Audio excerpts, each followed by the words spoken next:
रहीम। मेरे तमाम देखने और सुनने वालों को मेरी तरफ से अस्सलाम वालेकुम। चंद खबरों के साथ आपकी खिदमत में हाजिर हूँ। पाकिस्तान के अंदर जो हालात वाक़या सियासी तौर पर रूनुमा हो रहे हैं उसके ऊपर चंद बातें करने की कोशिश करते हैं। इमरान खान साहब का पैगाम उसको शेयर करता हूँ आपके साथ। इसके अलावा इंटरनेशनल दबाव और इंटरनेशनल दबाव की वजह से कुछ फैसले जो पाकिस्तान के अंदर हुए हैं, आगे क्या रुख अख्तियार करेंगे, इन सारी चीज़ों के ऊपर इस वीडियो के अंदर आपके साथ बातचीत करूँगा। सबसे पहले इमरान खान साहब की बात करते हैं। इमरान खान साहब ने अपनी पूरी कौम को मुबारकबाद दी। साल 9 के अंदर उन्होंने उम्मीद दिलाई पूरी कौम को कि पाकिस्तान के अंदर 2025 जो है एक अच्छा साल होगा, पाकिस्तान का तरक्की का सफ़र फिर दोबारा शुरू होगा। ये जो जबर तशद्दुद और फस्तायत का जो दौर 32 माह का चल रहा है, इसका उन्होंने कहा कि खात्मा होगा। जो इमरान खान साहब पर अल कादर ट्रस्ट का केस चल रहा है उसके मुतालिक इमरान खान साहब ने कहा साबका रवायात को बरकरार रखते हुए ये मुझे फिर दोबारा सजा देंगे। 6 जनवरी तारीख नामजद की गई है फैसले की। मेरे साथ 12 दफ़ा डील की बात की गई। जब वो अटक जेल के अंदर थे उन्होंने कहा कि मुझे उस वक्त जो पैगाम मिला था वो ये मिला था कि आप 3 साल के लिए बैरून मुल्क चले जाएं। अब जो पैगामात इस वक्त आ रहे हैं, जब मुज़ाकरात भी चल रहे हैं, सब चीज़ें चल रही हैं, उस वक्त जो पैगाम आ रहे हैं कि आप बनी गाला के अंदर शिफ्ट हो जाएं या ज़मान पार्क के अंदर शिफ्ट हो जाएं तो वहाँ पर आपको प्रोटेक्शन जो मुकम्मल दी जाएगी। और इसके अलावा या आप KPK के अंदर जाना चाहते हैं तो वहाँ आप चले जाएं, लेकिन खामोश रहें। 26 के अंदर जो है दोबारा इलेक्शन कॉल किए जाएंगे। इस सिस्टम को अभी चलने दिया जाए। ये खुफिया पैगाम रसानी जो चल रही है उसके मतलब उन्होंने अडाला जेल के अंदर सहाफ़ियों से गुफ्तगू करते हुए ये सारी चीज़ों पर पर्दा उठाया। इस वक्त जो मुज़ाकरात हैं वो चल रहे हैं और इमरान खान साहब की जो गुफ्तगू सामने, उससे इमरान खान साहब की एक चीज़ वाज़ेह होती है कि इमरान खान साहब ना NRO लेना चाहते हैं, ना डील करना चाहते हैं, ना कंप्रोमाइज़ करना चाहते हैं। उन्होंने जो पाकिस्तान का निज़ाम है, जो जबर तशद्दुद का 32 माह का निज़ाम है, उसके ऊपर बात की। उन्होंने कहा कि मुशर्रफ का दौर डिक्टेटर का दौर था, लेकिन उसके अंदर भी फस्तायत, जबर तशद्दुद इस किस्म का नहीं था। आज़ादी थी, सहाफ़ियों को बोलने की आज़ादी थी, सियासतदान को बोलने की, और आम आदमी जो है वो बात कर सकता था। ये पोजीशन नहीं थी जो इस वक्त है। जो बात करे हुकूमत के ख़िलाफ़ या किसी भी अदारे के ख़िलाफ़ बात करे उसके ऊपर सख्ती, जो सियासतदानों के ख़िलाफ़ बात करे उसके ऊपर सख्ती। कोई भी पॉलिसी जो है वो सख्ती के अलावा वो सामने नहीं आई। इस दौरान अरशद शरीफ गया, इमरान रियाज, दीगर बहुत सारे जो सहाफ़ी हैं वो बैरून मुल्क गए। बहुत सारे लोग दुनिया से चले गए। 26 नवंबर को हुआ, जो 9 मई को हुआ, इस दौरान। और इसके अलावा जो इमरान खान साहब के करीबी साथी हैं उनमें से बहुत सारे लोग जो हैं वो जेलों के अंदर पड़े हुए हैं, जो बीमार हैं। इस वक्त 10,000 के करीब लोग बताए जा रहे हैं मुबैना तौर पर, जिनमें से कुछ छोड़े गए हैं। अभी भी जो पाकिस्तान तहरीक इंसाफ क्लेम कर रही है कि 5,000 के करीब लोग जो हैं वो हुकूमत की हिरासत के अंदर है, मुबैना तौर पर जो बताया जा रहा है, जो PTI के लोग क्लेम कर रहे हैं। इमरान खान साहब ने इन सारी बातों पर बात करते हुए कहा कि जब तक अदल का निज़ाम दुरुस्त नहीं होगा पाकिस्तान के अंदर ना सरमायाकारी आएगी, ना पाकिस्तान तरक्की करेगा। मौजूदा हुकूमत ने पाकिस्तान के अदारे तबाह किए, पाकिस्तान का अदल का निज़ाम तबाह किया, पाकिस्तानी अवाम के ऊपर जबर तशद्दुद का पहाड़ तोड़े, और इसके अलावा महंगाई इतनी बढ़ाई। पिछली वीडियो के अंदर मैंने आपको महंगाई के मतलब तफसील बताई थी। ये सारी चीज़ें आप मद्देनजर रखें। पिछली वीडियो आप सुनेंगे तो आपको पता चल जाएगा कि कौन कौन सी चीज़ कितने फीसद महंगी हुई है। इमरान खान साहब ने इस मौका के ऊपर इनको आईना दिखाने की कोशिश की, और इसके अलावा उन्होंने कहा कि जो अदल का निज़ाम है उसके अंदर जो कुछ इन्होंने आईनी बेंच बनाया, जो फैसले वहाँ से हुए, दुनिया के अंदर जो है पाकिस्तान का अदल का निज़ाम एक सवाल बन गया। खालिद खुर्शीद खान साहब को जो 34 साल की सज़ा इलेक्शन कमीशन साहब की तौहीन के ऊपर दी गई, वो एक सवालिया निशान बना। और पूरी दुनिया के लोग जो सोच रहे हैं, मिलिट्री कोर्ट के अंदर जो फैसले हुए उसकी वजह से अक़वाम मुत्तहिदा और इंसानी हकूक़ की तंजीमें और दीगर ममालिक वो पाकिस्तान पर उंगलियां उठा रहे हैं। उन्होंने कहा कि जब इंसानी हकूक़ की तदलील होगी तो बैरून मुल्क से आवाज़ भी उठेगी। जब तक आइन और कानून की पाबंदी नहीं होगी, पाकिस्तान के अंदर अदारे मजबूत नहीं होंगे। ये सारी चीज़ें आपको बहुत सारे लोगों ने और भी बयान की हैं।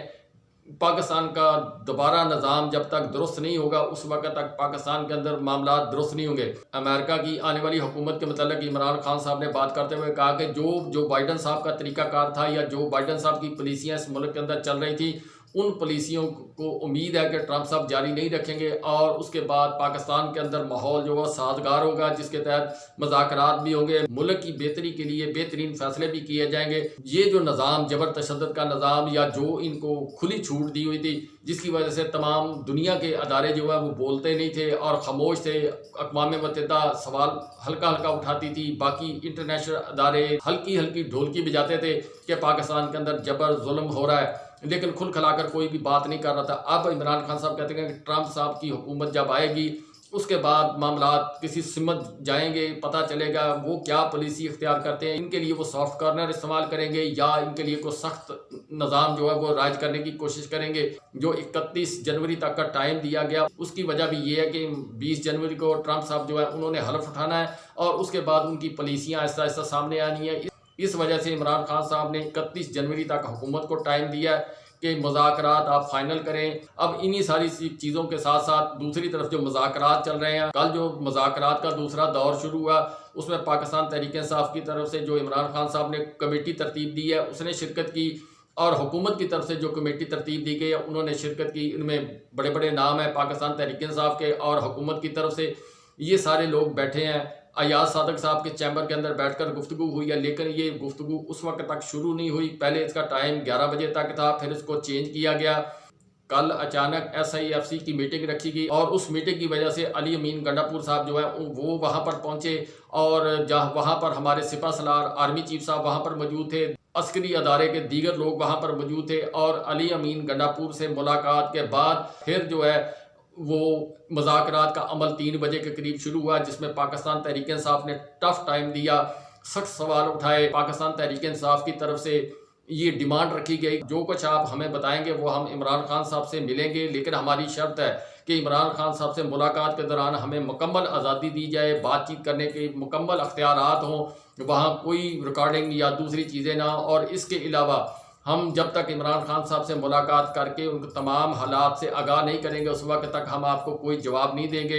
अब ये इसका तीसरा दौर शुरू होगा। ये जो सारे मुज़ाकरात कौमी असम्बली के मेंबरान कर रहे हैं इसका कोई मामला से ताल्लुक़ नहीं है।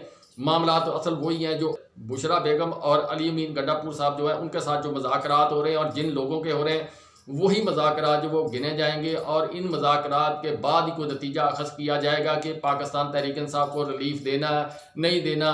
ट्रंप हुकूमत जो है वो क्या फ़ैसला करेगी। उमर अयूब साहब और दीगर लोग जो कमेटी के अंदर शामिल थे उन लोगों ने जो 9 मई के मतलब रिलीफ मिला है पाकिस्तान तहरीक-ए-इंसाफ के लोगों को, जिसके ऊपर कुछ लोग जो सवाल उठा रहे हैं। उमर अयूब साहब ने कहा कि ये एक सज़ा भी गलत, सारी सज़ाएँ भी गलत और जो लोग बाकी इस वक्त जेलों के अंदर मौजूद हैं उनके जो केसेस हैं वो जब सामने आएंगे और उनकी तफसीलात सामने लाई जाएंगी और उसके बाद पाकिस्तान तहरीक-ए-इंसाफ की लीगल टीम जो है वो इसके ऊपर फैसला करेगी।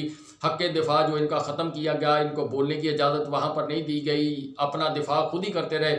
और दूसरी तरफ जो सरकार के लोग थे वो जो भी साहब थे उन्होंने जो फैसला इसको सुनाया वो आने वाले दिनों के अंदर मौजूद अदलिया के अंदर चैलेंज किया जाएगा। जिस तरह का दबाव मिलिट्री कोर्ट्स की वजह से इनके ऊपर आ रहा है उसकी वजह से आने वाले दिनों के अंदर हो सकता है ये जो आईनी बेंच बना हुआ है ये इस तमाम फैसले जो है वो कलअदम करार दे दे और जो इस सदाद दहशतगर्दी की अदालत है उस तरफ इनको मूव कर दिया जाए और फिर वहाँ पर पाकिस्तान तहरीक-ए-इंसाफ की लीगल टीम वो भी जंग लड़ेगी और जो हुकूमत है वो भी इनके खिलाफ जंग लड़ेगी और उसके बाद जो फैसले वो किए जाएंगे। इस वक्त जो पाकिस्तान का निज़ाम चलाया जा रहा है इसके ऊपर बहुत सारे सवालात आने वाले दिनों के अंदर अमेरिका का ईवान बाला जो है जिसको सेनेट बोलते हैं वहाँ पर जो बड़े बड़े नुमाइंदगान जो जीत कर आए हैं वो सवाल उठाएंगे। एक जो बिल 368 लोगों ने पास किया था वो बिल दोबारा आएगा और इसके साथ साथ जो बाइडन साहब के लिए जो मामलात वहाँ पर सख्त होंगे कि जो बाइडन साहब ने ये जो सारा खेल खेला है रजीम चेंज का और जो साइफर आया वहाँ के ईवान के अंदर दोबारा डिस्कस होगी, इसके ऊपर कमेटियाँ बनेगी, वहाँ पर फैसला किया जाएगा। आने वाले दिनों के अंदर